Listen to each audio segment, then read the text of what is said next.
શ્રીજી મહારાજ ભાડેર ગામમાં વિરાજમાન છે. સત્સંગી જીવનના શ્રોતા પ્રતાપસિંહ રાજા એમના ભાવને સ્વીકારી શ્રીજી મહારાજ ગામમાં પધાર્યા છે. બધા ભક્તોની સભા ભરાઈને બેઠી છે. ત્યારે મહારાજને સંકલ્પ થયો, આ ભાડેર ગામમાં જેટલા ભૂદેવો છે એ બધાને અમારે જમાડવા છે. કારણ કે શ્રીજી મહારાજનો અતિ દયાળુ સ્વભાવ હતો. એ વખતની પરિસ્થિતિ એટલી ગરીબ હતી કે બ્રાહ્મણોને પણ દાન દક્ષિણામાં ખૂબ જ ઓછા પૈસા મળતા. શક્ય હોય ત્યાં સુધી વસ્ત્ર અર્પણ કરી દે અથવા તો ફળ ફૂલ અર્પણ કરી દે એટલે એમાં બધું આવી ગયું.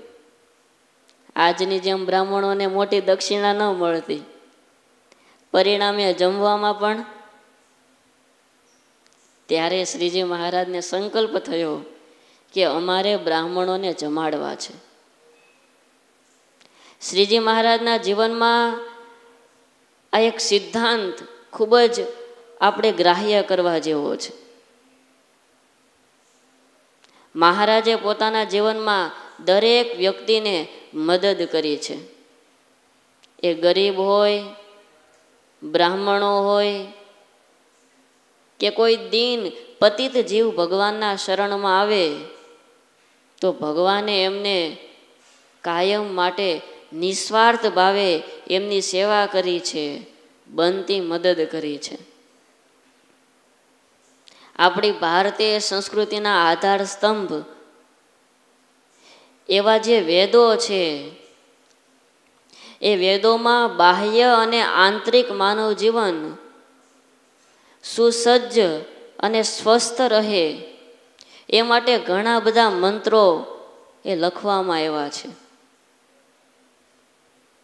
કારણ કે વેદો છે એ લાખો કરોડો વર્ષો પહેલા ગહાડ જંગલોમાં એકાંતમાં એ ઋષિ મુનિઓના હૃદયમાં સ્ફુરણાઓ થઈ અને વેદો લખાયા છે. ઘણા બધા મંત્રો છે, એમનું યોગ્ય રીતે શ્રવણ થાય, મનન અને નિધિધ્યાસ થાય તો આનંદની ખરા અર્થમાં વર્ષા થાય એવા એ બધા મંત્રો છે. એમાંનો એક મંત્ર જે શ્રીજી મહારાજનો સિદ્ધાંત છે, હરિ ઓમ સહનાવવતુ સહનો ભુનક્તુ સહ વીર્યં કરવાવહે તેજસ્વિનાવધીતમસ્તુ મા વિદ્વિષાવહે. આ મંત્ર કઠોપનિષદની શરૂઆતમાં મંગલાચરણ રૂપે મુકાયેલો છે, જે આજે આપણે ભારત દેશની દરેક સ્કૂલોમાં પણ આ મંત્ર ગવાય છે. નાના બાળકથી માંડી અને દરેક વ્યક્તિને આ મંત્ર એ કંઠસ્થ હોય છે. ખૂબ સુંદર ભાવનાઓ આમાં કંડારાયેલી છે. સહના ભવતુ, મારું નહીં તમારું પણ નહીં, મારું નહીં તમારું પણ નહીં, હે ભગવાન અમારા બંનેનું સાથે રક્ષણ કરો. સહના ભવતુ. નહીતર આપણે ભગવાનની પાસે કેવી પ્રાર્થના કરીએ, હે ભગવાન મારા જીવનમાં સુખ આવે અને હું સુખી થાવ એવી કૃપા કરજો. પણ જો આ કેવી સુંદર ભાવના છે, સહના ભવતુ, અમારા બંનેનું રક્ષણ કરો. સહનો ભુનક્તુ, અમારા સૌનું હે પ્રભુ સારી રીતે એ પાલન પોષણ કરો.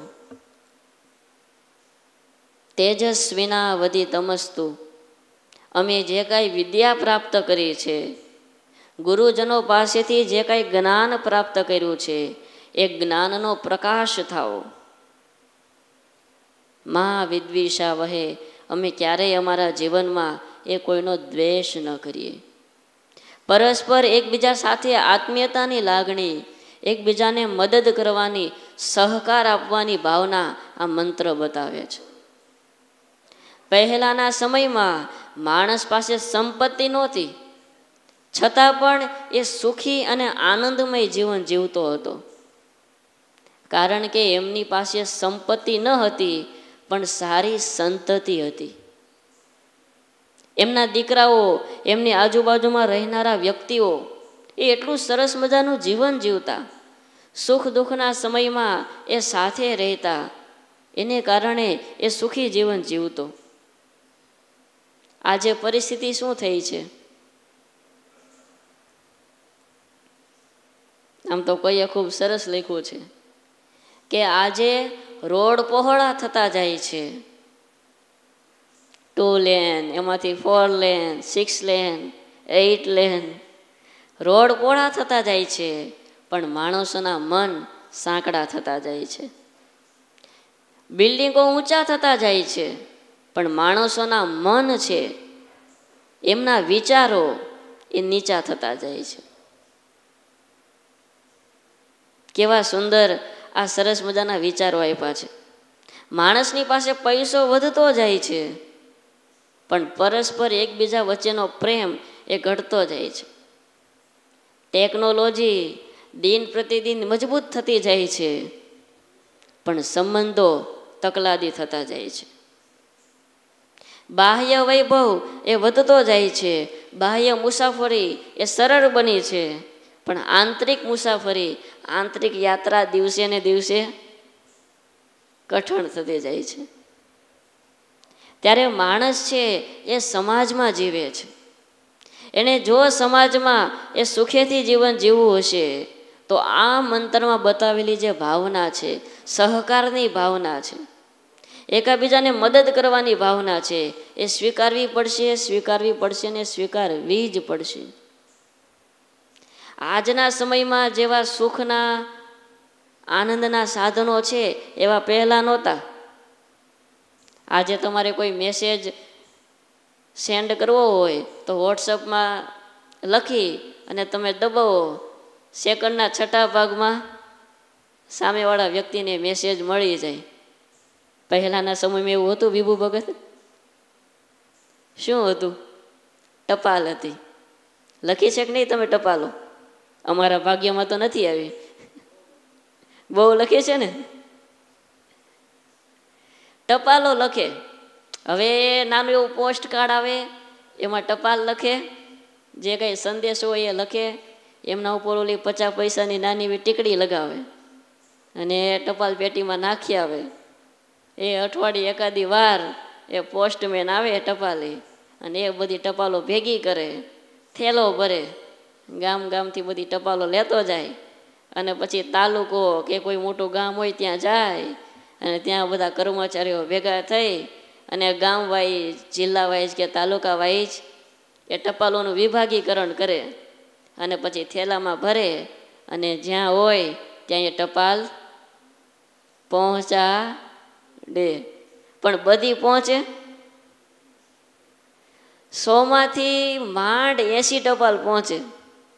કારણ કે હવે થેલો લઈને નીકળ્યા હોય ને અચાનક વરસાદ આવે તો ત્યારે કંઈ એવા વોટરપ્રૂફ થેલા નહોતા, પલ્લી જાય તો કાંઈ નહીં, હવે પલ્લી ગઈ છે તે રસ્તામાં ફેંકી દે. ત્યાં કોને ખબર પડવાની છે કે કયા ટપાલીના હાથમાં ટપાલ આવી હતી ને એમણે પહોંચાડવાની હતી? ઘણી વખત તો કોઈ ધામમાં ગયા હોય એના બેસનાના સમાચાર, મેલો કહે ને તમારે, હા, એ મેલો લખ્યો હોય અને એ ટપાલ પેટીમાં નાખે અને 2 મહિના થઈ જાય ને પછી ભાઈને ખબર પડે કે કાકા વયા ગયા. ત્યાં સુધી તેમને ખબર ન હોય. એટલી બધી કઠિનાઈ હતી, છતાં પણ બધા શાંતિથી અને સરળતાથી જીવન જીવતા, કારણ કે એકાબીજાને હેલ્પ કરતા. આમ તો ચીનમાં બહુ એક સરસ કહેવત છે, જો તમારે 1 કલાક સુખ લેવું હોય, 1 કલાક સુખ લેવું હોય તો એક સરસ મજાનું ઝોલું ખાઈ લેવું. કથામાં આવે ને ઝોલા, ઘણાને તો 1.5-2 કલાકના આવી જાય. જો 1 અઠવાડિયું સુખ લેવું હોય તો લગ્ન કરી લેવા. એ વખતે કહેવત લખાઈ છે ભાઈ, પણ આજે તો 1 અઠવાડિયું નહીં, 1 દિવસનું રાખીએ, કારણ કે બીજા દિવસથી તો દુઃખના દાડા ચાલુ થઈ જાય. એટલે એમણે લખ્યું કે 1 અઠવાડિયું સુખ લેવું હોય તો લગ્ન કરો, 1 દિવસનું સુખ લેવું હોય તો કોઈ સારા સ્થળ ઉપર પ્રવાસે જાઓ, 1 વર્ષનું સુખ લેવું હોય તો સંપત્તિ એકઠી કરો, અને જીવનભર સુખ લેવું હોય તો પરિવારના સભ્યોમાં એકબીજાને મદદ કરતા શીખો. આખી જિંદગી સુખ લેવું હોય તો આપણને જે નાનકડો એવો પરિવાર મળ્યો છે એમાં એકબીજાને મદદ કરતા શીખીએ. સમાજમાં સારો વિશ્વ છે એ આપણો પરિવાર છે, અને એમના જીવનમાં ક્યારેક દુઃખ આવે તો આપણા હૃદયમાં પણ દુઃખ થવું જોઈએ. સહકાર છે એ 3 રીતે આપી શકાય: કાયિક, વાચિક અને માનસિક. કાયિક કહેતા શારીરિક. આપણે પરિવારમાં જીવન જીવીએ છીએ. આજે ઘણી વખત સમાજમાં ક્યાંક સામાજિક કાર્ય થતા હોય તો સમાજ શ્રેષ્ઠીઓ હોય એ હોસ્પિટલોના બાંધકામ થતા હોય, સ્કૂલોના બાંધકામ થતા હોય, ત્યાં લાખો ને કરોડોના ડોનેશન નોંધાવતા હોય, પણ પોતાના પરિવારમાં એમના વાઈફને 5 રૂપિયા વધારે ન આપે કે નહીં, એ તો આટલા જ મળે, એનાથી વધારે ન મળે. તો ત્યાં કરોડ રૂપિયા નોંધાવ્યા, પણ અહીંયા 5 રૂપિયા પણ વધારે આપી શકતા નથી. તો શું હાથમાં આવ્યું એમ? પરિવારના 4 થી 5 સભ્યો સાથે રહેતા હોઈએ તો એકાબીજાને એ શારીરિક રીતે એ સહકાર આપતા શીખીએ. ઘરમાં વડીલ માતા પિતા હોય, એ સેજે શરીર મોટી ઉંમરનું થાય એટલે અશક્તિ આવે, માનસિક વિચારો હોય એ પણ થોડા ડાઉન થાય, નાની નાની વાતમાં એમને દુઃખ લાગી જાય, એ રડવા લાગે. પણ એવી પરિસ્થિતિમાં પણ એ માતા પિતાની સેવા કરતા શીખીએ. ક્યારેક એમના પગ દાબી દઈએ, એમનું માથું દાબીએ, ક્યારેક એમની પાસે જઈને બેસીએ કે તમારે કંઈ સેવા કરવાનો સંકલ્પ છે, ક્યાંય દાન ધર્માદો કરવો હોય તો હું તમને પૈસા આપું, આપણે ત્યાં દાન ધર્માદો કરીએ. એમને દવા જોઈતી હોય, એમને જમવામાં કાંઈ તકલીફ પડતી હોય તો એ વૃદ્ધ માતા પિતા હોય એમની પાસે જઈએ અને એમની કેર લેતા શીખીએ. જ્યારે આપણા જીવનમાં આપણું કોઈ ન હતું ત્યારે માતા પિતાએ એ આપણને મોટા કર્યા છે, આપણું ધ્યાન રાખ્યું છે, તો આપણી પરમ ફરજ બને કે આપણે પણ જીવનમાં એમનું ધ્યાન રાખવું જોઈએ. માતા પિતા છે, દીકરાઓ છે, પતિ પત્ની હોય, એકાબીજાને સહકાર આપતા શીખે, એકાબીજાને પ્રેમ આપતા શીખે તો સંપ છે એ ઓટોમેટિક સ્થપાઈ જાય. નહીતર ઘણી વખત મદદની ભાવના જ ન હોય તો સંપ ન આવે. નાની નાની બાબતમાં આજે એકતા છે એ તૂટતી જાય છે. ખાલી વિચારો, તમને સાંજે એકદમ કકડીને ભૂખ લાગી છે, નક્કી કર્યું છે કે આજે તો ઘરે જઈ અને પહેલું કામ જમવાનું કરી લેવું છે, હાથ પગ પણ નથી ધોવા, ટીવી જોવાનું પછી, વ્યવહારો બધા પછી, પહેલાં મારે જમી લેવું છે. અને એકદમ સ્પીડથી ડ્રાઇવિંગ કરીને તમે ઘરે આવ્યા અને જ્યાં ઘરમાં પગ મૂકી અને રસોડામાં ગયા ત્યાં રસોઈ બાકી છે. હવે શું કરશો?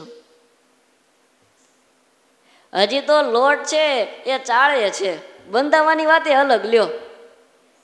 હજી તો કાથરોટ લઈને ડબ્બામાં લોટ લઈને હજી તમે ચડાય છે અને એ તમે જોયું. હવે આપણી પાસે બે વિકલ્પ છે. એક તો ગુસ્સે થવાનો, કારણ કે ભૂખ લાગી છે અને કાયમનો ટાઈમ હોય એટલે સેજે આપણા મનમાં ગુસ્સો તો આવે. અને બીજો વિકલ્પ એ છે કે કાંઈ વાંધો નહીં, ભલે મોડું થયું, શાંતિથી બાથરૂમમાં જઈ હાથ પગ ધોઈ ફ્રેશ થઈ અને રૂમમાં બેસી અને થોડી વાર ટીવી જુઓ અથવા તો ફોન ઉપર મિત્રો સાથે કંઈક વાતચીત કરો. ઘરમાં કોઈ સારું પુસ્તક હોય એનું વાંચન કરો.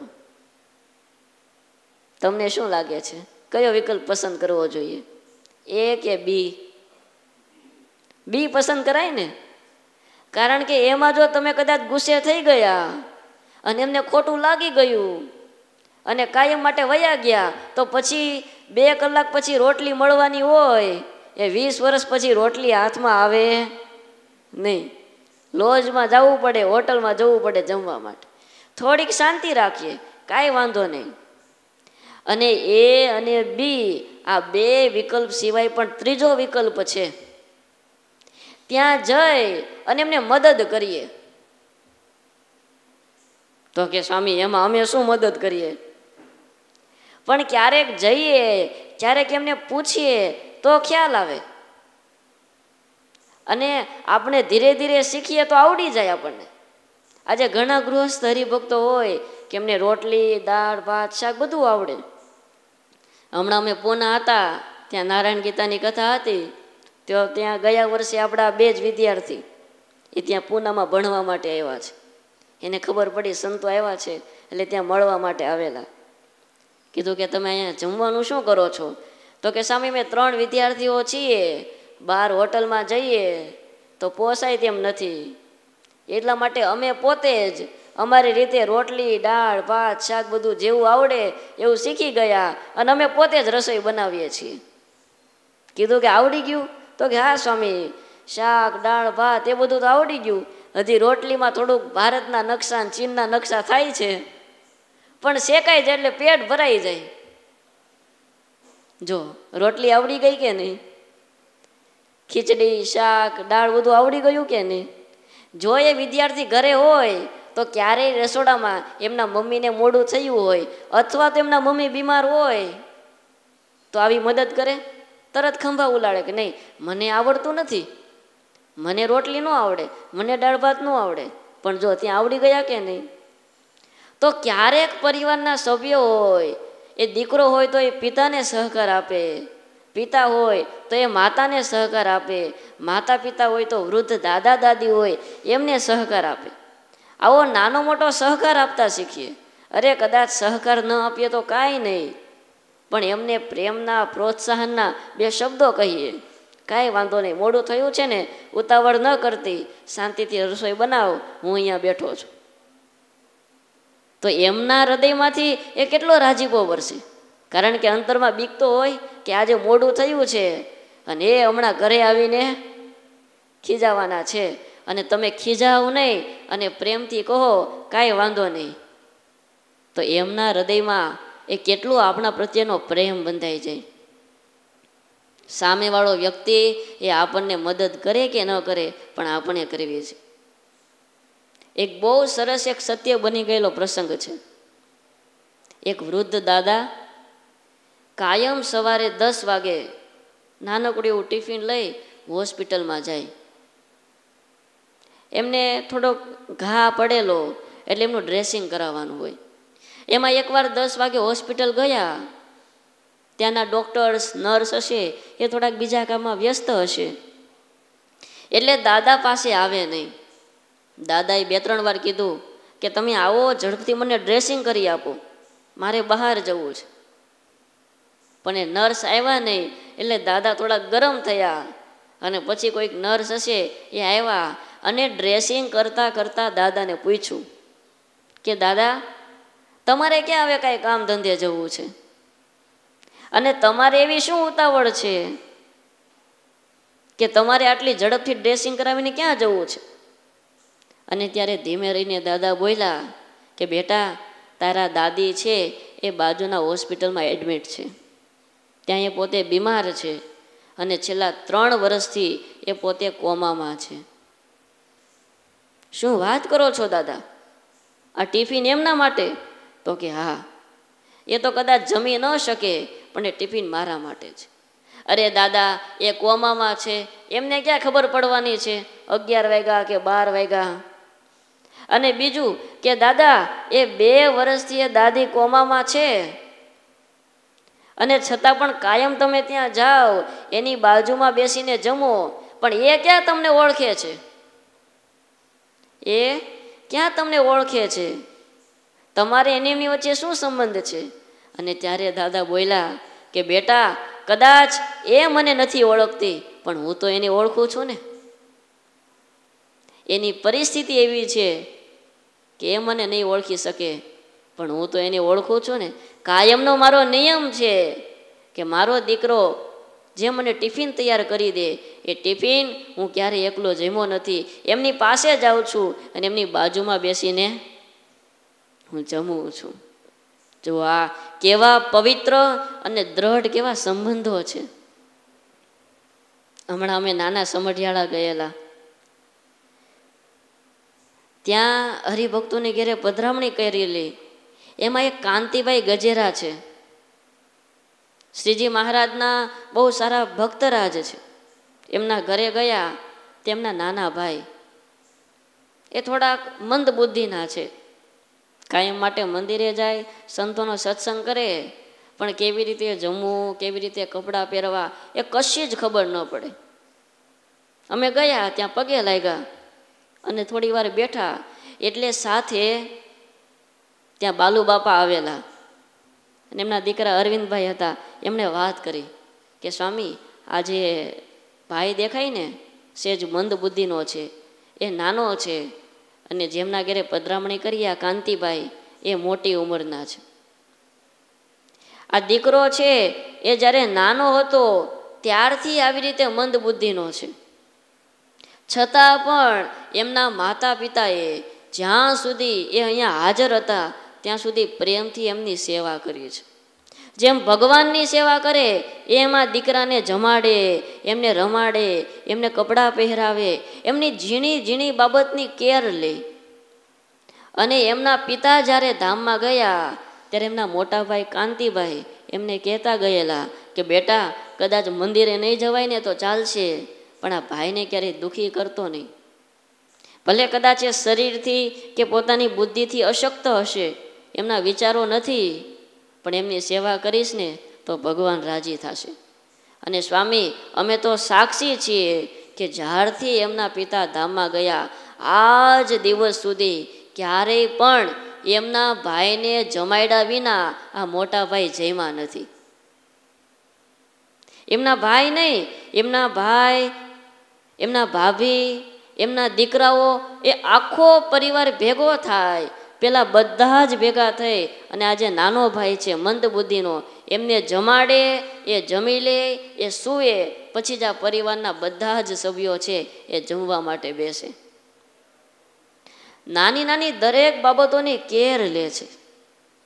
ઘડીક તો આમ થયું કે ઓહો, આજે આ કળયુગી વાતાવરણમાં કોઈ ભાઈ ભાઈનો નથી રહ્યો, બાપ દીકરાના નહીં, દીકરા બાપના નહીં, અને આ કળયુગી વાતાવરણ વચ્ચે કેવો સરસ મજાનો સંબંધ છે.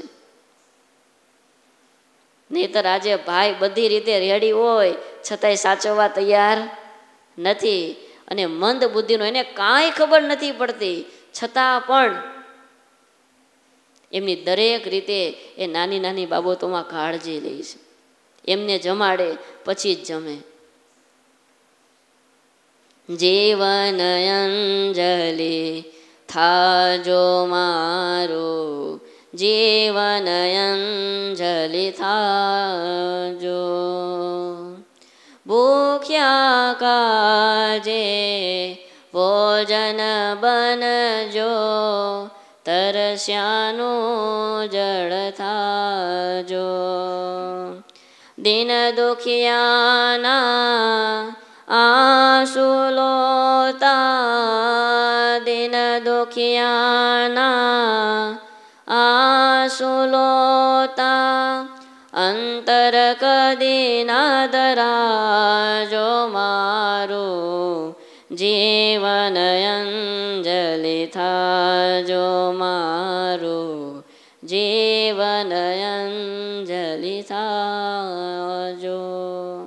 આપણને મળેલું જે નાનકડું એવું જીવન છે, એ જીવનની ખરા અર્થમાં સુવાસ એ ચોમેર ત્યારે જ પ્રસરશે કે જ્યારે આપણા હૃદયમાં કોઈ બીજાને પ્રત્યે એ સહાનુભૂતિ જાગશે. એમને દુઃખ હશે તો તરત આપણા હૃદયમાં પણ દુઃખ થશે. ત્યારે શારીરિક રીતે એ પરિવારના સભ્યોને હેલ્પ કરતા શીખીએ. બીજો સહકાર છે વાચિક સહકાર. વાણી દ્વારા એ એમને સહકાર આપતા શીખીએ. આજે સમાજમાં 80% નાના મોટા ઝઘડાઓ છે એમના કેન્દ્ર સ્થાને વાણીની અસભ્યતા.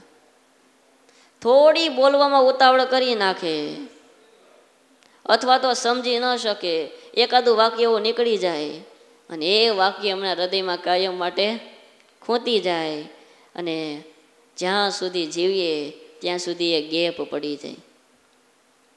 ત્યારે આમ તો બેન્જા ફ્રેન્કલિન કરીને બહુ મોટા એક લેખક થયા.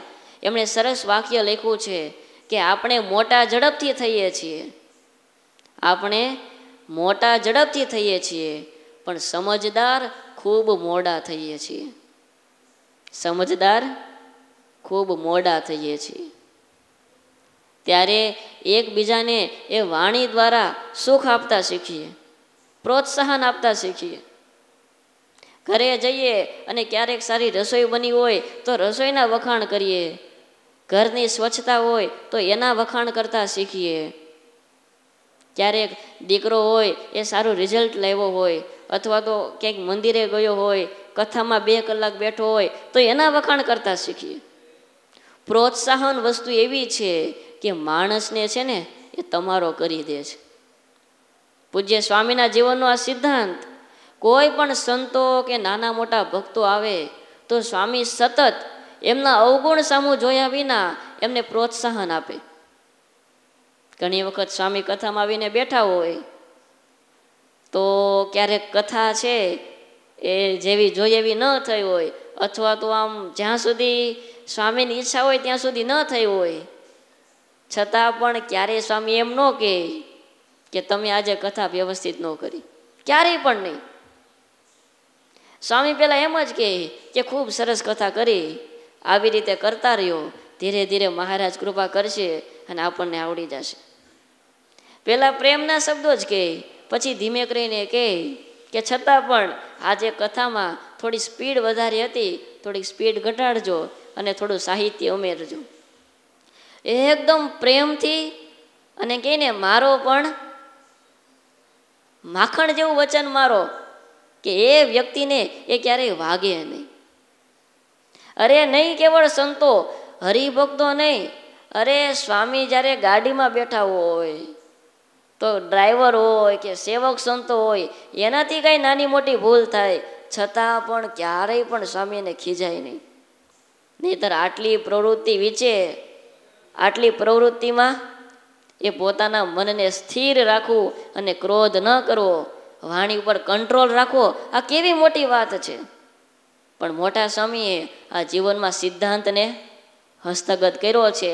અને ત્યારે સ્વામી બોલીએ કે 62 વર્ષ થયા, હજી મને કોઈએ દુઃખી કર્યો નથી. કારણ કે હું સામેવાળા વ્યક્તિને અનુરૂપ થઈ જાઉં અને જે વ્યક્તિને જેવી જરૂર હોય એવો માલ જ આપણે આપવાનો. ગુણાતીતાનંદ સ્વામીએ કીધું ને કે માનીને માન આપવાનું, લોભી હોય તેને ધન આપીને રાજી કરો, કોઈ ભૂખો છે તો એને ભોજન આપીને રાજી કરો, જેને જે જરૂર છે એ આપીને એને રાજી કરો. એકાબીજાને સમજતા શીખીએ. ઘણી વખત આપણે એવું માનીને બેઠા હોઈએ કે હું કહું એ જ સાચું, સામેવાળાનું ખોટું, પણ સામેવાળાને સમજતા શીખીએ. એક નાનકડો એવો પરિવાર, એ પરિવારમાં એમનો દીકરો એ કાયમ માટે સ્કૂલે જાય, સારો અભ્યાસ કરે. પિતાના અંતરમાં એવી ઈચ્છા કે બેટા તું ભણી ગણીને ખૂબ મોટો થજે, આપણે ધંધો બિઝનેસ જે કરતે પણ આપણે સારો અભ્યાસ કરવો છે. અને એના માટે સારી સ્કૂલ, સારું ટ્યુશન, સારા પુસ્તકો, તમામ સવલતો આપવામાં આવેલી. અને સ્કૂલ થોડી દૂર, એ દીકરાએ પરીક્ષા દીધી અને એક્ઝામનું રિઝલ્ટ એમના પિતા લેવા માટે ગયેલા. દીકરો ઘરે હતો. રિઝલ્ટ લેવા ગયા, રિઝલ્ટ લીધું અને તરત જ ઘરે ફોન કર્યો કે આજે સાંજે ઘરે જમવાનું બનાવવાનું નથી, આજે આપણે સૌએ હોટલમાં જમવા જવાનું છે, સાંજે બુકિંગ થઈ ગયું છે. અને ભાઈ દીકરાને ખબર પડીને દીકરો તો ખુશ થઈ ગયો કે ભાઈ પેપર તો એટલા બધા સારા ગયા નથી, પણ કંઈક સારા ટકા એવા હોવા જોઈએ. કારણ કે કોઈ દિવસ નહીં, આજે પિતાનો ફોન આવ્યો કે આજે હોટલમાં જમવા જવાનું છે. સાંજે ગયા, પરિવાર સાથે હોટલમાં સવે ડિનર લીધું. પણ દીકરાને ઉત્સુકતા છે કે પપ્પા મને પહેલાં મારું રિઝલ્ટ બતાવો, મારે કેટલા ટકા આવ્યા એ મારે જોવું છે. અને રિઝલ્ટની આતુરતા બહુ હોય હો. ખબર હોય કે આટલા ટકાથી વધારે આવવાના નથી, છતાં એમ હોય કે કેટલા ટકા આવશે, કેટલા ટકા આવશે. અને એમાંય ધાયરા હોય એની કરતાં 2-5% વધારે આવી જાય ને તો આનંદનો પાર ન રહે. એટલે પપ્પા તમે મને રિઝલ્ટ બતાવો. અને ત્યારે એમના પપ્પાએ રિઝલ્ટ બતાવ્યું. દીકરાએ જ્યાં રિઝલ્ટ જોયું ને, પગ નીચેથી ધરતી સરકી જાય ને એવી સ્થિતિ થઈ ગઈ. એ છોકરો 2 વિષયમાં ફેલ હતો. એ છોકરો 2 વિષયમાં ફેલ હતો. અને ઘડીક તો આમ એના પિતાની સામે જોઈ ન શક્યો. અને એ તો મંદ મંદ હસે છે. એમના મમ્મીએ કીધું કેમ બેટા અચાનક ગભરાઈ ગયો? એમણે હાથમાંથી રિઝલ્ટ લીધું, એમણે જોયું 2 વિષયમાં નપાસ અને સીધો કાન પકડ્યો એના માએ. પણ એમના પિતાએ તરત હાથ છોડાવી લીધો અને મંદ મંદ હસવા લાગ્યા. એમના મમ્મી બોલ્યા કે તમને કાંઈ ખબર પડે છે કે નહીં? આ 2 વિષયમાં ઉડી ગયો, ડબ્બાનો ડ છે, અને તમે હોટલમાં આવ્યા અને બધાને જમવાનું આમંત્રણ આપ્યું. અને ત્યારે એના પિતા એટલું જ બોલ્યા કે મારા માટે એ પાસ થાય કે ન પાસ એ મહત્વનું નથી, મારા માટે મારો દીકરો મહત્વનો છે. મારા માટે પાસ કે ન પાસ એ મહત્વનું નથી, મારા માટે મારો દીકરો મહત્વનો છે. અને એ વિદ્યાર્થી એ જીવનમાં આગળ વધ્યો, જે પછી કંઈક નાનો મોટો અભ્યાસ કર્યો હશે અને પોતાની કળા કૌશલ્યથી આગળ વધ્યા. અને ફિલ્મ ક્ષેત્રે જેનું ખૂબ મોટું નામ છે એ અનુપમ ખેર એ આ પોતે જ હતા. આજે તો એણે ઘણી બધી એ સ્ટોરીઓ પણ લખે છે અને આજે ખૂબ મોટું એમનું નામ છે. પણ એમણે એ પોતાના જીવનનો પ્રસંગ લખતા લખ્યું કે મારા પિતાએ એ મને જે સહકાર આપ્યો છે, જે મને માફ કર્યો છે, એ આજ દિવસ સુધી પણ હું ભૂલી શક્યો નથી. અને એમ યાદ કરું છું તો તરત મારી આંખમાં આંસુ આવે છે. હવે વિચારો, એ વખત એમના પિતાએ એમને માર્યા હોત તો, એમને ખીજાયા હોત તો એને અત્યારે યાદ રહે? પણ જો પ્રેમ આપ્યો, એમને પ્રોત્સાહન આપ્યો કે કાંઈ વાંધો નહીં, ભૂલ થઈ છે, આવતી વખતે ધ્યાન રાખજે, વિશેષ અભ્યાસ કરજે. ત્યારે આ સહકાર અને આ પ્રેમની ભાવના છે. इंसान चाहे कितना भी मुश्किल में हो, इंसान चाहे कितना भी मुश्किल में हो, वो कभी घबराता नहीं है, पर जब अपना साथ छोड़ देते हैं तब वो हार जाता है.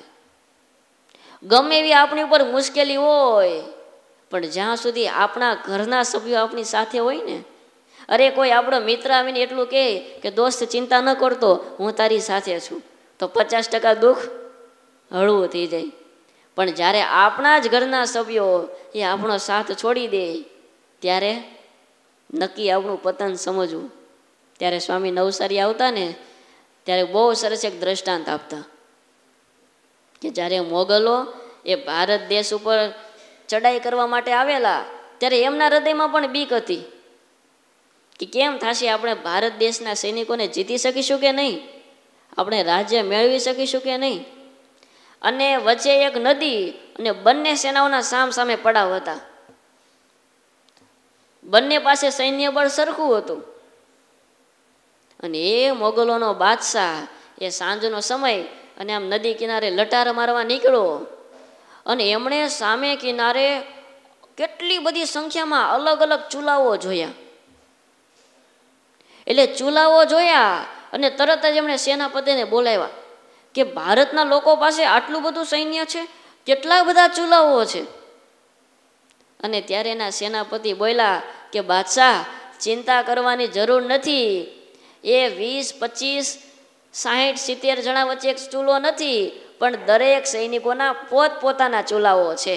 અને ત્યારે મોગલ બાદશાહ એટલું બોલ્યો કે તો આપણે ચિંતા કરવાની જરૂર નથી, આપણે ભારત જીતી લીધું. કારણ કે જે વ્યક્તિ જમવાનું પણ સાથે બનાવી શકતા નથી, જે વ્યક્તિ સાથે બેસીને જમી શકતા નથી, એ ક્યારેય પણ સાથે બેસીને વિચારી ન શકે અને સાથે બેસીને લડાઈ લડી શકે નહીં. આપણી આખા સૈન્યની રસોઈ એ એક ચૂલામાં થાય છે, બધા સાથે બેસીને જમીએ છીએ, એટલે નક્કી આપણો વિજય થઈ ગયો. ત્યારે એ ક્યારેક પરિવારમાં એ સાથે બેસીને જમતા શીખીએ તો પણ એ પ્રેમનું વાતાવરણ સર્જાય. નારાયણ ગીતામાં શ્રીજી મહારાજે પણ સ્પષ્ટ ઉલ્લેખ કર્યો છે. યો યત્ર મુખ્યો હિ ભવેત ભોજ ઈત્વા સચા પરાન સ્વયં ભુંજિતાનું દીતમ પંક્તિ ભેદમ ચ ન આચરેત. કે ઘરના જે વડીલ હોય એ જ્યારે જમવા બેસે ત્યારે એમણે પહેલાં જોવું કે નાના મોટા દરેક સભ્યોએ એ જમી લીધું છે. આપણા ઘરના કોઈ સભ્યો ભૂખ્યા નથી ને, ત્યાર પછી જ જમવા માટે બેસવું. સાથે રમીએ, સાથે જમીએ, સાથે રમીએ, સાથે જમીએ, હળી મળીને સાથે રહીએ, હળી મળીને સાથે રહીએ, સ્નેહ સહકારના સેતુ બાંધીએ, એકબીજામાં પીગળી જઈએ. ધર્મદેવ અને ભક્તિ માતાનું જીવન જુઓ. જ્યારથી લગ્ન થયા ત્યારથી એમના જીવનમાં દુઃખોની હારમાળા થયેલી. કેટલા દુઃખો આવ્યા. અસુરો હેરાન કરે, આજુબાજુના લોકો હેરાન કરે, ઘરમાંથી ચોરી થઈ જાય, ઘરમાં એક પણ જમવા માટેનો દાણો ન હોય, અને છતાંય ગામના લોકો કોઈ આવે તો શું કહે, અમારા ગામમાં ધર્મદેવ છે એ સારી દક્ષિણા આપે છે. અને કોઈ સાધુ સંતો હોય એમને ધર્મદેવના ઘરે મોકલે અને ધર્મદેવ ગમે એમ વ્યવસ્થા કરી અને એમને જમવાની વ્યવસ્થા કરી દે. હવે એમના ઘરે જમવાની વ્યવસ્થા ન હોય, 2 દિવસના ઉપવાસ હોય, છતાં પણ ભક્તિ માતા ક્યારે એમ બોલ્યા નથી કે તમને કાંઈ ખબર પડતી નથી, એ સાધુ બાવાને જમાડો છો પેલા આપણું કરો ને. એમ ક્યારે ઊંચા અવાજે ભક્તિ માતા ક્યારેય બોલ્યા નથી.